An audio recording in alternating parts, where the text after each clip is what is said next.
surprised. I don't think he was supposed to break it. He can get him a new one. I mean, it's it's cool to he's got all the money. Yeah, it's cool to have someone like him attending a hockey game. Like personally, like we've talked about that in the past. Like not the biggest fan of him personally, but yeah, that's cool that he's there. Like he's not too cool to visit his school. Yeah, exactly. And he's a Penn State guy. Kirk Herbstreit, he almost went to Ohio State. Kirk Herbstreit screwed that up. So thank you, Kirk, for sucking. Yep. And he supports wrestling, hockey. He supports a lot of sports. So like, it's really cool. Yeah. I mean, as good as he is, man, like he was on pace to be like a Hall of Famer. Like, I don't know if that'll happen now, but he's one of the best players in the NFL. Yeah. And he comes back here to watch hockey. Like, was that at Wisconsin? That was at home, right? Yeah, it's in the state that where Green Bay Packers are. So it was in Wisconsin. Oh, it was in Wisconsin, but he was there supporting Penn State. He's wearing his Packers. He didn't have to come out. Yeah, he didn't have to come out. Yeah, like it's cool that he actually comes and dude, like he's just there by himself, like he's seems like a pretty like humble guy in the sense that he's like just there watching. Like that's it. Yeah. Obviously the camera's going to find him, he can't help that, but yeah, he's supporting Penn State. Like, so ESPN posted him. Everybody posted about him yesterday. It was insane. But and Penn State swept whiskey, so Wisconsin. So we might talk about some hockey here soon. Me and Mark were talking about it. Yeah. So Brett and I, we're right now we're either going to do 2 episodes a week that are regular or one regular, one recruiting. We'll see. And then we want to throw some hockey and wrestling in there because I like hockey. Penn State has come a long way with hockey. Pagola made that stadium, that arena. He was on the club team back in the 80s. Like the hockey team is a great story, and they have one of the best players in the country, the biggest recruit in the country. So I want to talk about them. I think he's only here for 1 year, but I like hockey, so I could talk about hockey, and I know a little bit about hockey. I'm a Penguins fan. And then wrestling, like I know a little bit about wrestling, and our team they're the best in the world. So there's not even close. So, but the Franklin article, it was written by Brad Culp, right? Brad Culp? Brad Cup or Cup, yeah. Culp. Something like that. And he literally interviewed 2 current players, and he talked about like what happened at Penn State. Yep. And it's 2025. Yep. In 2025. Yeah. It's what you would expect. It's what you would expect. And it makes sense. Looking at it like, okay, this makes sense that this stuff was happening. The standard shattered. And long story short, basically they just talk about the NIL process was unfair. Basically went to favorites. Effort was not recognized in practice. Yep. And you weren't played basically. And it hurt the team. A lot of the bad play calling came from the top. They checked out after a certain point, and there was like no accountability for anybody. They were happy about Terry taking over. The culture with Campbell is way better. And he had a big meeting trying to get Penn State guys. He's told them, you have to come to Virginia Tech. Basically, that's what the report said. Which I don't blame him for doing that. I don't know if that's like legal.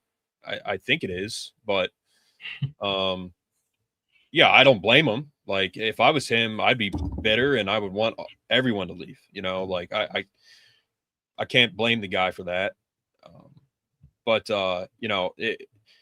There was a huge lack of accountability and the standard really fell. But then again, I don't know how high the standard was before that. I don't think it was all that good anyway.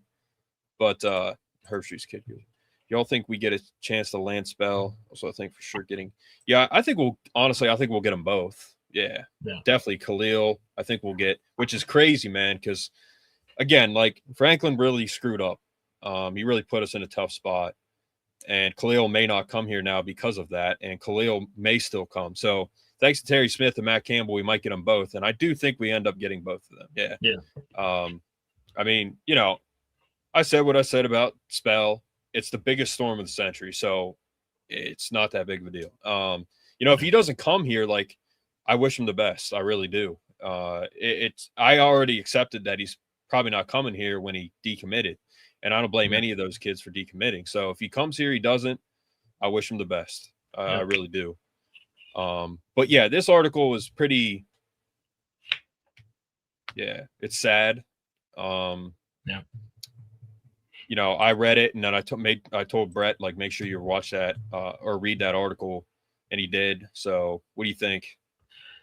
Yeah, and then also watching the guy who wrote the article talk on State of State too was eye-opening because I'm more of a visual guy. Like, I can read articles, but when you put a face to somebody who's doing it and like the interactions, like watching a podcast on YouTube and listening to it on Spotify, I'm gonna watch it on YouTube, right? Like I'm a visual type of guy. So I think what it came down to, which this was all speculation before the article, that Franklin was too loyal to certain guys. This was a fact. 2 players talked about it, right? Like these players aren't just making this up. They're still on the team. We don't know who they are. We're never going to know who they are, most likely, and that's fine. We shouldn't have to know who they are, right? They're giving intel they don't have to give, but they wanted to get it off their chest because they had to get it out on what happened in 2025. And what happened was, Frankie Boy was too loyal to certain players. That rumor about Liam Clifford making $500K, most likely true, right? Like, even if it wasn't 500 or it was around that number, he was getting paid way too much to not do anything. So yeah, way too Franklin much. was playing players that he was loyal to, that he, like, older veterans, instead of playing the best player for that position.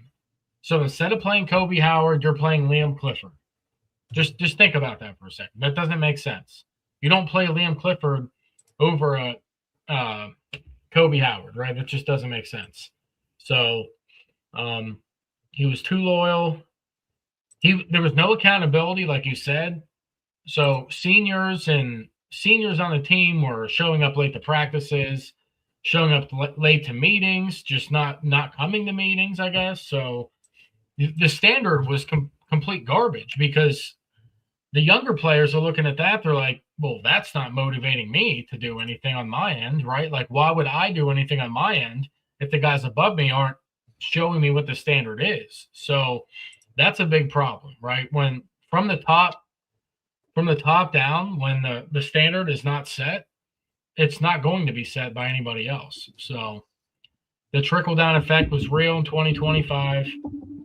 Franklin gave up on his team, man. Like, he gave up on himself. That's what it started with. He gave up on himself, and it's a sad story, right? Like, he gave up on himself. You could see he was completely defeated. He knew probably after like 4 games that what he was doing was not going to work. It was too late to fix it, right? I'm just going to roll with the punches, throw the guys out there that I want to throw out there, and see if we can win. Of course, it didn't work out because it was terrible coaching. You didn't put the players out there that had the best chance to get your team to get a W, right? You put the players out there that you wanted out there because you were paying them more money and you wanted them to perform. But when they're not performing and you throw them out there anyways, that's the definition of insanity. You're doing the same thing over and over, expecting a different result. That's not real football, man. You can't do that. So, I had a lot of thoughts about it, but it's unfortunate that it went down. But guess what, guys? We got Matt Campbell and the boys now. So, like, I'm not mad that it happened. It was painful to go through. Yeah, it was a rough year for Penn State football. Don't get me wrong. But if we had to have this happen for him to move on, for us to have a fresh start under a real head football coach, Matt Campbell, football guy through and through. He has a general manager now, and the general manager has an assistant to where they can put their hand in the cookie jar, and Franklin has no say in the cookie jar anymore, right? Matt Campbell's not dipping his hand in the cookie jar. He's completely separate from that. He's all football, no money. So he's going to work with the GM to offer guys money, but he's not going to predict and make those final decisions on who gets what. So that's my take on it. Yep. Yeah. It's it's a situation where he gave up on his team, and that's sad. That's the worst thing you can possibly do. Again, I'm not surprised that he did that because I already didn't like him, and now he's doing this. Like, I'm not surprised. Like, as sad as that is, I'm not surprised. So, it is what it is. But we do have a real coach now. He said the Franklin and Friends method doesn't work. That's funny. No, it doesn't. It really doesn't. Yeah. He,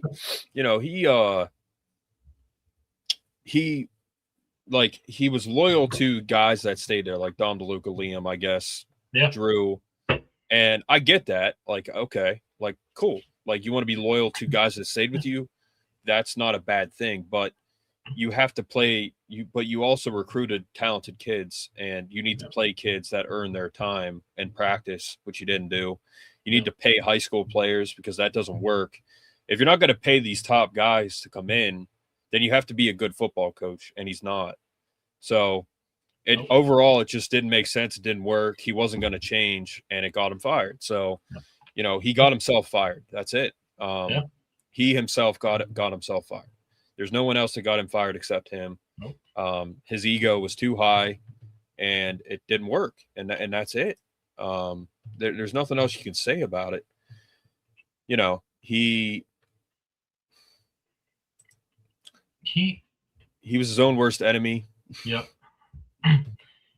He's a contradictory person because he's very loyal, right? But he's also arrogant. So like that combination, like it ruined him, right? Like he just doesn't know what he's doing, man. Like he doesn't. No, he doesn't.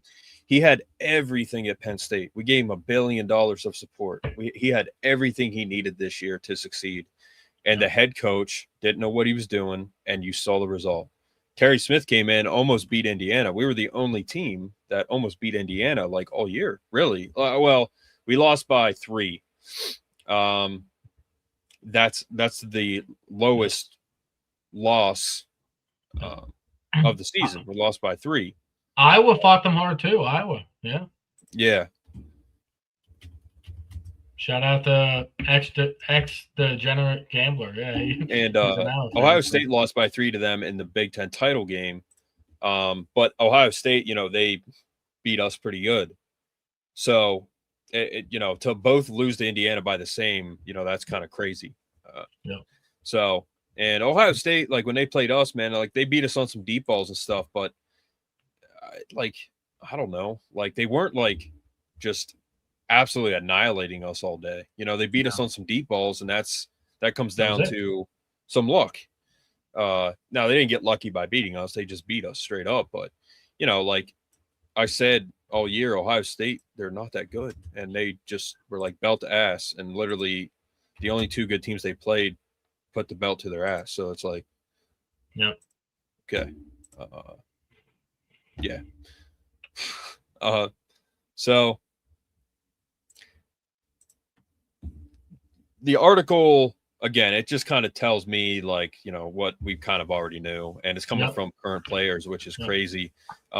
He just doesn't know what he's doing now. Virginia Tech, who knows what he'll do there. I think they're going to be winners, but they're not going to do like legit big time winning, going in the playoffs, going deep, winning a natty. Like that's never going to happen. Never. So, and I think we're going to out-recruit them every year. So, that's just a couple other things about that kind of factor in. But, yeah, it was nothing surprising, but it is sad. I wanted it for him more than anybody to win here. I wanted it to work for him, but it didn't, and he let a lot of people down, man. His ego, and he was very sensitive to things. He was very insecure about himself, and, like, that's crazy, man, that you're a head coach at Penn State and you're that insecure and you're that fragile and you are that egotistical that you can't just change clearly that you clearly need to change. You don't. Like, that's insane. So it is what it is. But he has no one to blame but himself. He won't blame himself. He still hasn't accepted the fact that he's the problem. Or he did, but he's just not gonna admit it. Like, he might have accepted it internally. He's not going to admit it to anybody or make any changes. Or maybe he does make changes, but we do know one thing: he's not going to throw the ball deep. He's going to have a check down Merchant and Ethan Grunkemeyer. He's going to ruin him. Hopefully he doesn't ruin him. Listen, hopefully he doesn't. Probably will. I have no idea what they have at running back. I have no clue. Nobody that I know about. But yeah, like I said before, like that you just touched on, is it was our speculation turning true, right? Like what we thought actually happened. And it's good to know. It's good to know that we're not crazy and that what we thought as diehard Penn State fans was actually true. Because if that wasn't true, then we would have been like, well, what the heck happened? And he just can't coach. He's a good recruiter. That's it. There was more to the puzzle. So. Yeah. I think he's a good recruiter. I don't think he's a great recruiter. Truly, I think he's a good recruiter. For what he had at Penn State, dude, he should have had like top 5 classes every year if he's that great. And he never did. And he would always blame Penn State. He'd always point the finger. It was never his fault. So, Joe Paterno set the standard at Penn State. Real Penn State fans know the standard of what good football is. He doesn't. He has no idea. So, I wouldn't mind Gronk anywhere, man. Like, but he would be Iowa's best quarterback in the last decade. Yeah, so. But that's the thing, Gambler. Like, Iowa runs a program, a offense that is extremely conservative. Like, their offense is horrible. But they did beat. Who did they beat? They had a good run game. That was pretty much it. Yeah. Yeah, they beat was it Vanderbilt this year? They beat them. They scored some points in that, but yeah, like offensively, Iowa's got a lot of work that they need to make changes for sure. Yeah. So I think Grunk would be fine, but they'd have to utilize him correctly. So beat Vandy. Okay. But all right, guys. Yeah. We just wanted to get on here. Well, I did. Yep. Brett came on too. But yeah, we've been shoveling and stuff, and I got to shovel again. Yeah, we're going out to shovel again here soon. But it's good to have. It's good that we're coming on here and talking. But yeah, it's got to go shovel some more, and then we'll take it from there. Yep. But you guys have a good night. Trump has FEMA out and ready, so if you need anything, call FEMA. Chris Sargent from guy I know, he owns the Den. He keeps posting stuff on Facebook about if you see a dog that's out in the cold, that's not cool. So don't do it.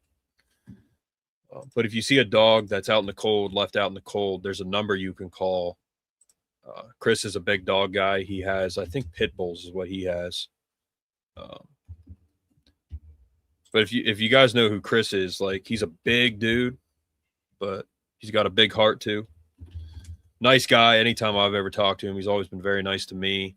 I've been in his VIP section a few times. The last time I was there, one of the last times I was at the Den, actually, I was talking to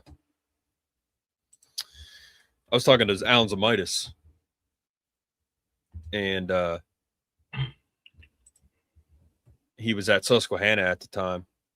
But let me see if I can find this. Yeah, he's a big dog guy. I think that's a pit bull, right? What is that? French bulldog? He has, I think, some pit bulls. Yeah, okay, that's the number. The number in Pennsylvania to report animals left out in the cold. That's the number, if you can see it. That's the number right there. So call that number if you see any animals out in the cold, and contact law enforcement if you need help. FEMA is out and ready. Biden probably would have forgot. Trump didn't. So if you need anything, just reach out to who you need to reach out to. But yeah, shout out to Chris. Chris is a good dude. Follows me on Instagram too. I think he's seen the show. But yeah, when we're out and about, man, you know, some people are saying that they listen, so that's good. Yeah. Walmart, you know, they're staying open. Certain places are open. Sheetz is open because Notre Dame fans probably just waiting now to go get food and heat and all that because, you know, they're like, oh, it's snowing. Like we should go, you know, stock up and bother people at Walmart. Instead of bothering the Mark Lesko podcast, they're going to go bother Walmart a while and then come back and say more stupid stuff to us. So, but Mark's going to be Ubering tonight. If you guys need an Uber ride, he'll be there. Yeah, he's doing it for free too, which is crazy. But yeah, the one night when we had that ice storm real bad a while back, I was driving in it, and my car did great. You know, I just got new tires, which helps. But you know, he couldn't believe that I went out in the cold. And today, earlier when I was talking to him, my dad said, "Tell him that you're going to Walmart today." And then I told him that. Brett's like, "Why are you going to Walmart?" It's like, I'm just kidding. I'm not going to Walmart. I had every reason to believe it after driving in the of course. So, yeah. Yeah. But yeah, if you guys need supplements, go to Raw Nutrition. The link is in the bio or in the description, and it's use discount code Leskovansky. Can you guys right there? Discount code in the description, Leskovansky 10. So if you need that, go get it. You can support us monetarily if you want. Super chat, thanks button. Memberships, please help us get to 2,000 subs. And yeah, Thomas, 1-800-NEED FEMA. Luck of the Irish fled to Indiana this year, needed a break. Yeah, I mean, the luck wasn't working for them, that's for sure. No. And I just beat the living crap out of Indiana or Notre Dame in my road to glory, so screw them. But all right, Brett, thanks for coming on, man. Yep. You know, Brett's hurting today because he was shoveling snow, so you know he still came on. That's one thing that's hard to find.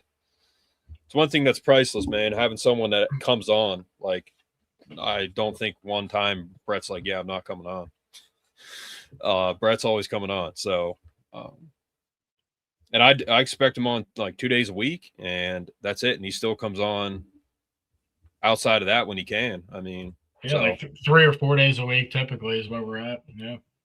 Yeah, and it's ever since Franklin got fired, man. Like, we've been on here a lot, and you know it's showing. I mean, the channel's growing, so thankfully. But thank you for your support, guys. Yep. Just hit the like button. Thanks, man. Like and subscribe. Thanks, Gambler.